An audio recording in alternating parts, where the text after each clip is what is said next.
Another day, another episode on Citizens TV. Welcome back to the channel, guys. Back again with another video for you. Bit of a different one today. Transfer roundup. Since the Premier League season is basically over, I thought why not drop a transfer roundup video.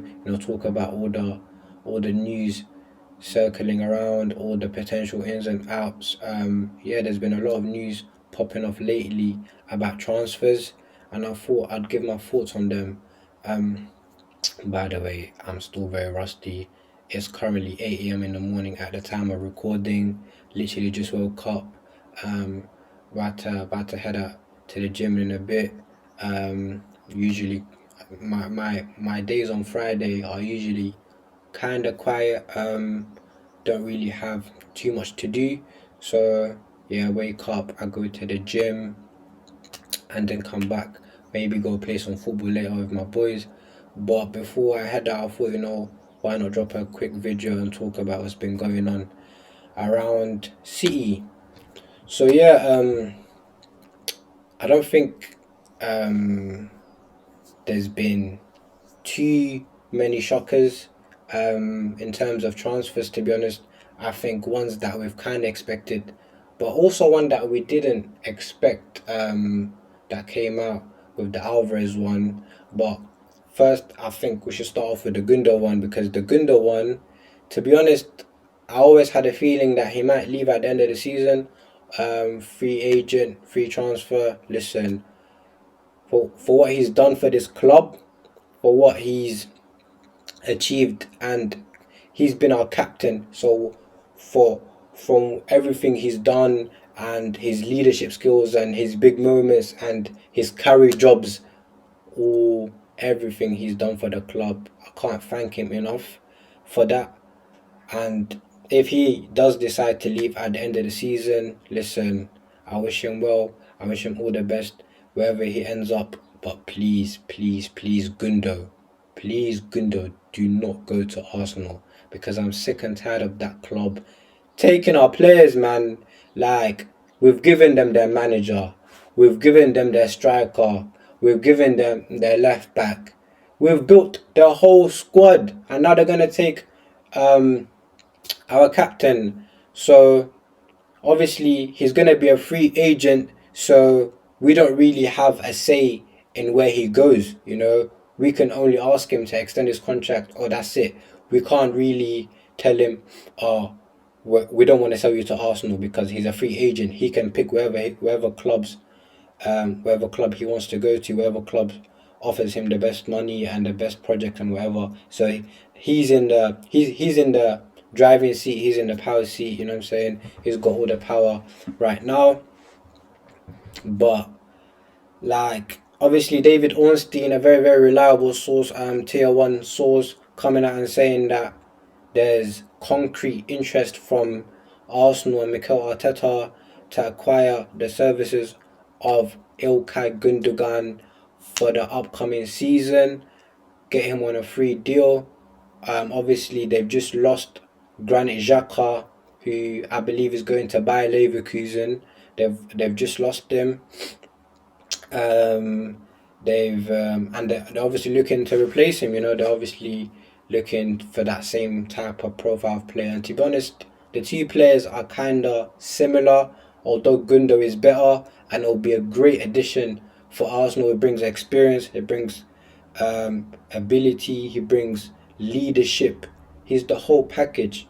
Like I said, he can score goals, he can assist, he can defend. Like, last week, he was playing in an advanced role against Real Madrid. Yesterday, or on Wednesday, he played as number 6. So he's so versatile.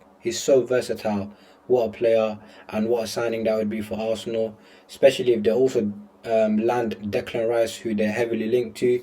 It'll be their midfield. It will slowly start to look like a championship winning midfield, But let's hope that doesn't happen.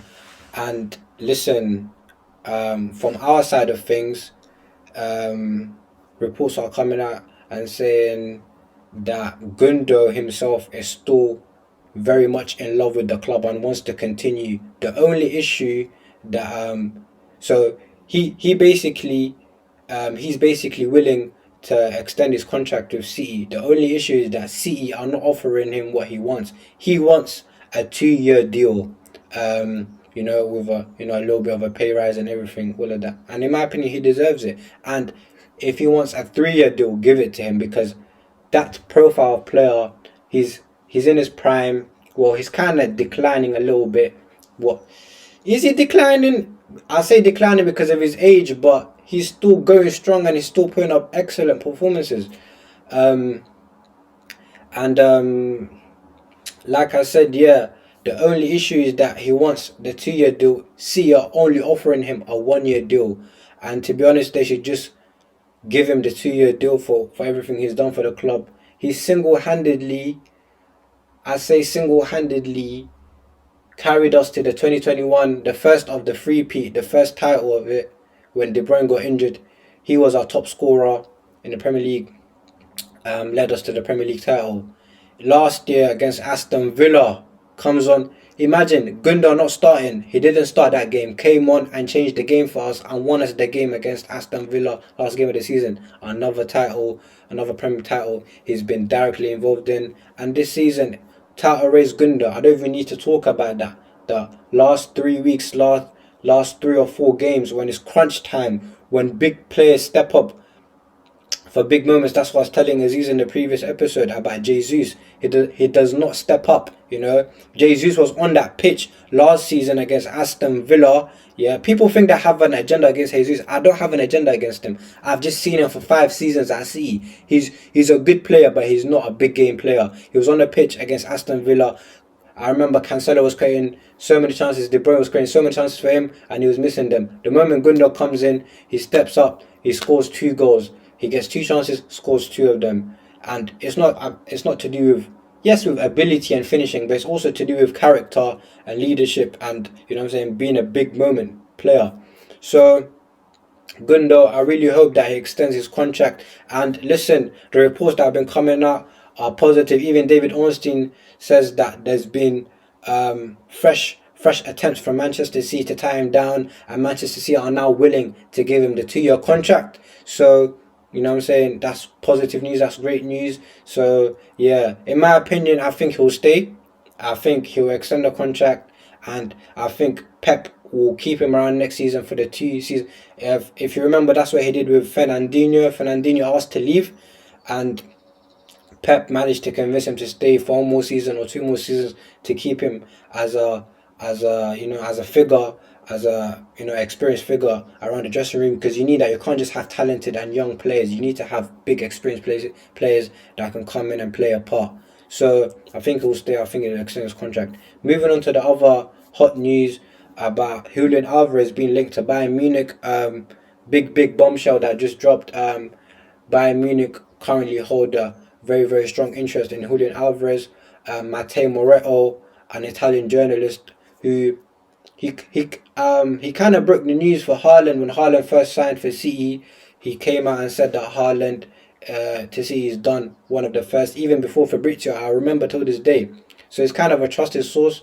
He's saying that Bayern Munich hold an interest in Julian Alvarez and want to acquire his services, but Julian Alvarez did extend his contract 2 or 3 months ago. He got his pay rise got doubled. City doubled his pay rise and tied him down to a new contract until 2028. So if they want to get him, they have to pay a heavy amount. I'm talking about in the 90s. If players like Enzo Fernandez and Mudryk and all of these guys are going for 100 millions, and Julian, who is a backup striker who scored over 20 goals this season and 7 assists or something like that. Yeah, almost nearly 30 goal contributions from being a backup striker. He's easily 100 million. Easily 100 million. So you're gonna have to, and he's got 5 or 6 years left on his contract. Yeah, they're gonna have to pay up heavy. But yeah, and I don't think he's gonna go anyways, because immediately after that tweet came out, Di Marzio, another Italian journalist, came out and said that he is not considering leaving Manchester City and wants to stay and play under Pep Guardiola and wants to learn and develop more, and he believes that in the future he will have a leading role, because he's not just Pep is not just planning on just playing him striker, because Alvarez can also play the number 10 role. We've seen it when De Bruyne has been out. He's replaced De Bruyne. So Pep is trying to find a system for the three players to play: De Bruyne, Alvarez, and Haaland. So it'll be interesting to see what Pep does with that situation. And yeah, that was the outgoings. In terms of the incomings, we've been linked to Gavardio from RB Leipzig. Obviously, very, very talented centre back. We'll see what happens with that. Also been linked with what's his name? Bastoni from Inter Milan. But all of these are depending on Laporte's exit, because Laporte has complained about his game time this season and potentially might leave. So if he does leave, then these two might be the candidates to replace him. But yeah, like I said, it was a quick, short video on the transfers and the transfer news circulating around Man City right now. And yeah, let me know your thoughts down below in the comment section. Do you think Gunda will stay? Do you think Gunda will leave? Do you think Alvarez will stay? Do you think Alvarez will leave? And what about the incomings? And yeah, like always, if you enjoyed the video, like, comment, and subscribe, and I'll see you guys in the next episode. Peace.